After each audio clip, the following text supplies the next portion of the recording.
Assalamualaikum warahmatullahi wabarakatuh. Saya Alia akan menjelaskan mengenai manajemen persediaan dalam perspektif keuangan syariah. Persediaan dalam perusahaan merupakan salah satu aset yang sangat berharga. Para manajer operasional telah lama menyadari bahwa manajemen persediaan yang baik itu adalah hal yang sangat penting.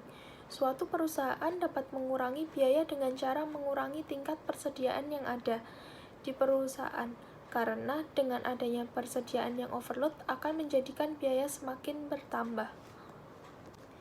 Dasar syariah manajemen persediaan dibagi menjadi dua, yaitu Al-Quran dan hadis. Di dalam hadis, Rasulullah bersabda, Allah akan memberikan rahmat kepada seseorang yang berusaha dari yang baik membelanjakan dengan pertengahan dan dapat menyisihkan kelebihan untuk menjaga pada hari ia miskin dan membutuhkannya. Konsep persediaan. Persediaan merupakan bahan atau barang yang disimpan akan digunakan untuk memenuhi tujuan tertentu, seperti untuk digunakan dalam proses produksi untuk dijual kembali atau untuk suku cadangan dari suatu peralatan atau mesin. Macam-macam persediaan terdapat 4. Yang pertama yaitu persediaan alat-alat kantor. Adalah persediaan yang diperlukan dalam menjalankan fungsi organisasi dan tidak menjadi bagian produk akhir. Contohnya seperti alat tulis, printer, dan lain-lain. Yang kedua yaitu persediaan bahan baku. Adalah item yang dibeli dari para supplier untuk digunakan sebagai input dalam proses produksi. Contohnya di dalam industri mebel membutuhkan persediaan bahan baku seperti kayu jati, rotan, dan lain-lain. Yang ketiga yaitu persediaan barang dalam proses. Adalah bagian dari produk akhir tetapi masih dalam proses pengerjaan karena masih menunggu item yang lain untuk diproses. Misalnya dalam industri makanan roti, persediaan dalam proses berupa adonan roti dari beberapa bahan yang nantinya siap dimasak untuk menjadi roti. Yang keempat, persediaan barang jadi, yaitu persediaan produk yang siap untuk dijual, seperti industri mobil, ya mobil itu sendiri. Fungsi persediaan ada 3. Yang pertama yaitu fungsi decoupling. Adalah persediaan yang memungkinkan perusahaan dapat memenuhi permintaan pelanggan tanpa tergantung pada supplier. Yang kedua yaitu fungsi economic slot sizing. Melalui penyimpanan persediaan, perusahaan dapat memproduksi dan membeli sumber daya dalam kuantitas yang dapat mengurangi biaya-biaya per unit. Yang ketiga yaitu fungsi antisipasi. Persediaan memiliki fungsi antisipasi terhadap fluktuasi pelanggan atau konsumen yang tidak dapat diramalkan berdasarkan pengalaman-pengalaman masa lalu atau permintaan musiman, sehingga perusahaan dapat mengadakan persediaan musiman.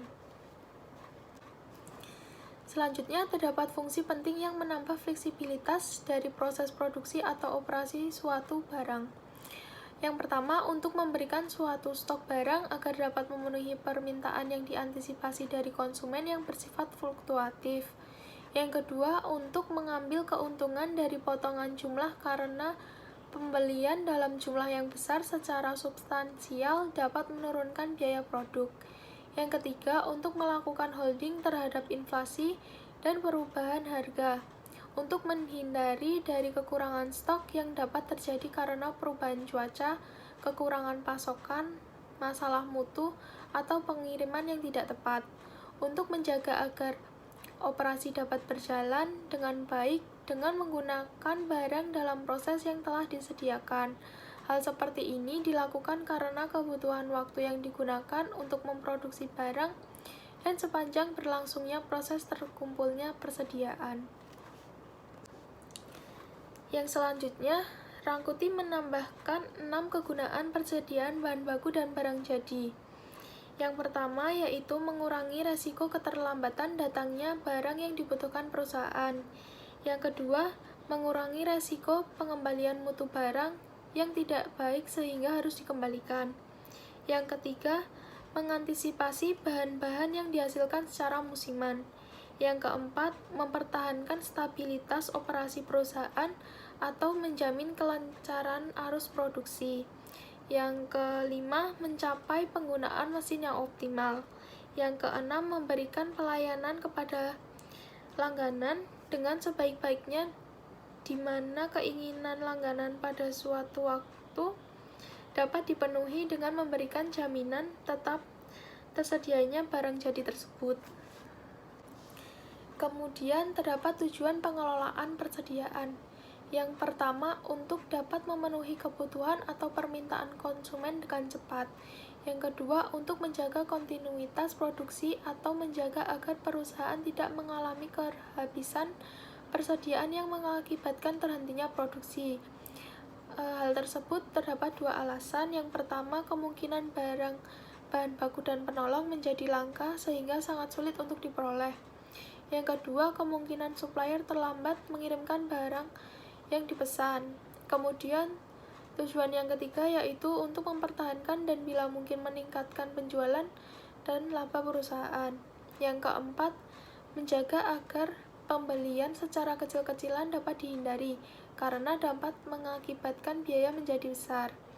Yang kelima yaitu menjaga supaya penyimpanan dalam emplacement tidak besar-besaran karena mengakibatkan biaya menjadi besar. Kemudian jenis-jenis persediaan. Yang pertama ada batch stock atau lot size inventory, yang merupakan persediaan yang diadakan karena membeli atau membuat bahan dan barang dalam jumlah yang lebih besar dari jumlah yang dibutuhkan pada saat itu. Yang kedua, stok atau lot size inventory, yaitu memperoleh potongan harga pada saat harga pembelian, memperoleh efisiensi produksi karena adanya operasi atau proses produksi yang lebih lama. Yang ketiga, adanya penghematan di dalam biaya angkutan. Kemudian, fluctuation stock merupakan persediaan yang diadakan untuk menghadapi fluktuasi permintaan konsumen yang tidak dapat ditebak. Kemudian, terdapat anticipation stock, yang merupakan persediaan yang diadakan untuk menghadapi fluktuasi permintaan yang dapat diramalkan berdasarkan pola musiman yang terdapat dalam satu tahun untuk menghadapi penggunaan atau permintaan yang meningkat. Kemudian ada persediaan bahan baku, merupakan persediaan dari bahan baku yang digunakan dalam proses produksi. Dapat diperoleh dari sumber-sumber alam atau dibeli dari supplier yang menghasilkan bahan baku bagi perusahaan pabrik yang menggunakannya. Yang pertama, terdapat persediaan komponen-komponen rakitan, yang merupakan persediaan yang terdiri dari komponen-komponen yang diperoleh dari perusahaan lain, di mana komponen tersebut dapat dirakit kembali menjadi suatu produk. Yang kedua, persediaan bahan pembantu atau bahan pelengkap, yang merupakan persediaan barang-barang atau bahan-bahan yang diperlukan dalam proses produksi untuk membantu berhasilnya suatu produksi atau yang dipergunakan dalam bekerjanya suatu perusahaan, namun bukan merupakan bagian atau komponen dari barang jadi. Yang ketiga yaitu persediaan barang setengah jadi atau barang dalam proses, yang merupakan persediaan yang telah mengalami beberapa perubahan yang keluar dari tiap-tiap bagian dalam suatu pabrik atau bahan-bahan yang sudah mengalami proses produksi, namun masih belum sempurna dan belum diproses kembali untuk kemudian menjadi barang jadi. Kemudian ada persediaan barang jadi, yang merupakan barang-barang yang telah selesai diproses dan siap untuk dijual kepada pelanggan. Kemudian terdapat pendekatan manajemen persediaan. Di dalamnya terdapat pendekatan tradisional yang merupakan pendekatan yang lebih menekankan biaya persediaan. Pendekatan ini memproduksi komponen produksi dalam jumlah besar dengan maksud untuk mengantisipasi kalau terjadinya sesuatu. Biaya yang terdapat dalam pendekatan tradisional ini, yang pertama yaitu biaya pemesanan, biaya penyimpanan, biaya persiapan atau penyetelan, dan biaya kekurangan persediaan. Kemudian terdapat metode economic order quantity, yang merupakan salah satu model manajemen persediaan.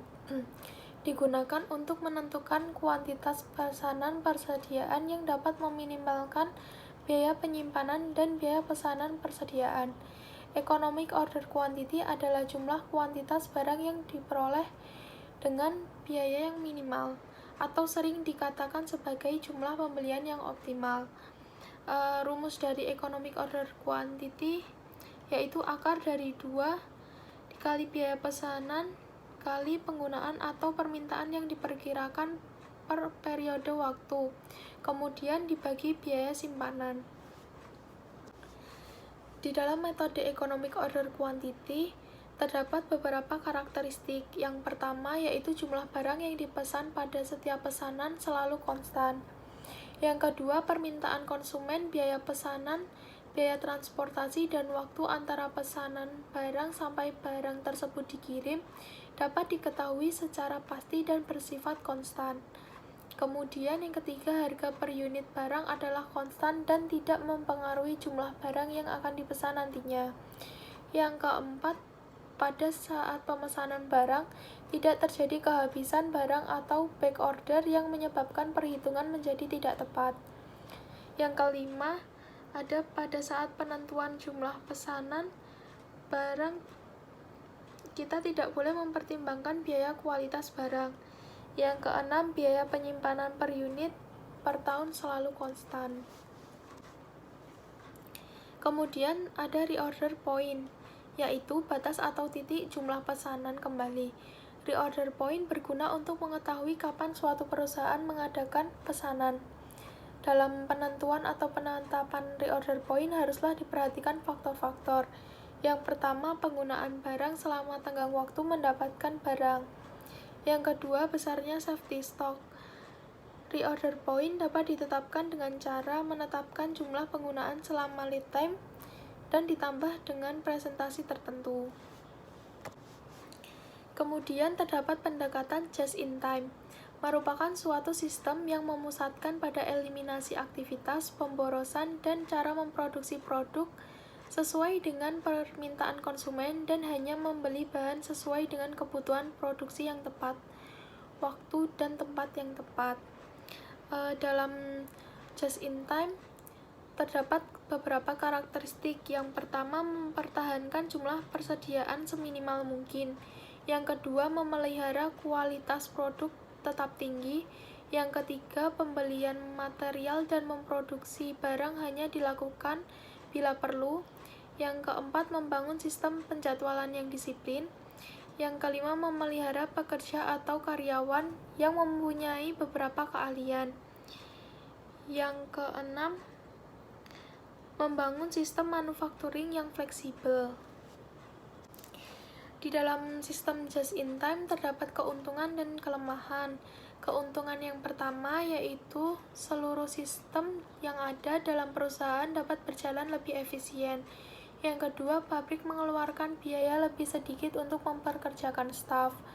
Yang ketiga, barang produksi tidak harus selalu dicek, disimpan, atau di-return kembali. Yang keempat, kertas kerja dapat lebih simpel. Yang kelima, penghematan yang dilakukan dapat digunakan untuk mendapat profit yang lebih tinggi, seperti mengadakannya promosi atau pemasaran. Yang kemudian kelemahan just in time. Kelemahannya yaitu hanya tingkatan order ditentukan oleh data permintaan historis. Kemudian terdapat perbandingan sistem manajemen just in time dengan tradisional. Dalam pendekatan tradisional menggunakan sistem dorongan, persediaan signifikan, basis pemasok banyak, kontrak jangka pendek dengan pemasok, pemanufakturan berstruktur departemen, karyawan terspesialisasi, jasa tersentralisasi, keterlibatan karyawannya rendah, gaya manajemen sebagai pemberi perintah, acceptable quality level. Kemudian pendekatan just in time.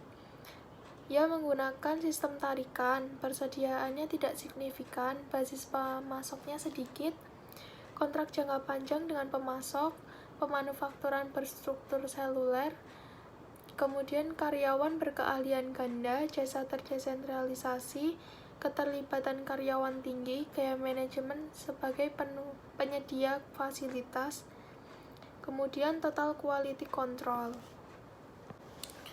Kemudian terdapat yang harus diperhatikan dalam manajemen persediaan. Yang pertama yaitu waktu kedatangan barang yang akan dipesan kembali. Jika barang waktu yang dipesan cukup lama pada periode tertentu, maka persediaan barang tersebut harus disesuaikan hingga barang tersebut ada setiap saat, hingga barang yang dipesan selanjutnya ada. Kemudian yang kedua yaitu berapa kuantitas jumlah barang yang akan disimpan. Jumlah kuantitas barang yang dipesan harus disesuaikan karena jika terlalu banyak akan terjadi pemborosan. Namun jika terlalu sedikit akan dapat menimbulkan terhentinya proses produksi. Yang ketiga, perhatikan juga safety stock atau persediaan pengaman, yaitu persediaan buat jaga-jaga jika terjadi suatu hal yang menghambat terjadinya waktu pembelian, sehingga stok barang persediaan masih ada untuk beberapa waktu ke depan. Kemudian terdapat ciri-ciri just in time. Yang pertama, pemindahan material dengan pull method sesuai permintaan bagian berikutnya, bukan atas dasar peramalan. Yang kedua, kualitas produk per bagian harus bagus. Yang ketiga, jumlah pemesanan harus rendah. Yang keempat, beban kerja setiap bagian harus sama. Yang kelima, komponen dan metode kerja harus standar. Yang keenam, hubungan dengan pemasok harus baik. Yang ketujuh, SDM harus fleksibel. Dan yang terakhir, produksi berfokus pada aliran produk. Selanjutnya, konsep manajemen persediaan dalam Islam. Dalam konsep tersebut yang perlu diperhatikan yang pertama yaitu menyimpan kelebihan setelah kebutuhan primer terpenuhi. Yang kedua, menyimpan kelebihan untuk menghadapi kesulitan. Yang ketiga, hak harta keturunan sebagai generasi mendatang. Yang keempat, tidak menimbun dan memonopoli harta kekayaan. Yang kelima, pengembangan harta dilakukan melalui usaha yang halal. Kemudian persediaan dalam perbankan syariah. Yang pertama, persediaan di dalam perbankan syariah merupakan aktivitas non-kas yang tersedia untuk dijual dengan akad murabahah, diserahkan sebagai bagian modal bank dalam akad pembiayaan mudharabah atau musyarakah, kemudian disalurkan dalam akad salam atau salam paralel. Kemudian aktivitas istisna yang telah selesai tetapi belum diserahkan bank kepada pembeli akhir. Kemudian terdapat hal yang tidak termasuk dalam pengertian persediaan di bank syariah. Yang pertama, aktiva istisna dalam penyelesaian. Yang kedua, aktiva tetap yang digunakan oleh bank. Yang terakhir yaitu aktiva ijarah. Kemudian selanjutnya ada akuntansi untuk aset murabahah sebagai berikut. Yang pertama, aset murabahah diakui pada saat diperoleh sebesar harga perolehannya menggunakan historical cost. Yang kedua, aset yang tersedia untuk dijual dinilai seharga perolehannya, sedangkan penurunan nilai dari aset murabahah akan diperhitungkan pada akhir periode. Yang ketiga, diskon diperoleh dilakukan sebagai pengurang biaya dan tidak boleh diakui sebagai pendapatan kecuali jika Dewan Pengawas Syariah menetapkan sebagai pendapatan. Kemudian selanjutnya ada akuntansi untuk istisna. Yang pertama, bila suatu akad istisna mencakup sejumlah aset, pengakuan dari setiap aset diperlakukan sebagai suatu akad yang terpisah. Apabila yang pertama yaitu proposal terpisah telah diajukan untuk setiap aset. Yang kedua, setiap aset telah dinegosiasi secara terpisah di mana penjual dan pembeli dapat menerima atau menolak bagian akad yang berhubungan dengan masing-masing aset tersebut. Kemudian, biaya dan pendapatan masing-masing aset dapat diidentifikasi. Kemudian, suatu kelompok akad istisna dengan satu atau beberapa pembeli harus diperlakukan sebagai satu akad istisna jika yang pertama yaitu kelompok akad tersebut dinegosiasikan sebagai suatu paket. Yang kedua, akad tersebut berhubungan erat sekali, sebetulnya akad tersebut merupakan bagian dari akad tunggal dengan suatu margin keuntungan.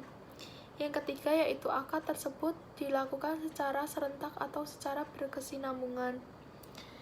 Kemudian apabila jika ada pemesanan aset tambahan dengan akad istisna terpisah, maka tambahan aset tersebut diperlakukan sebagai akad yang berpisah.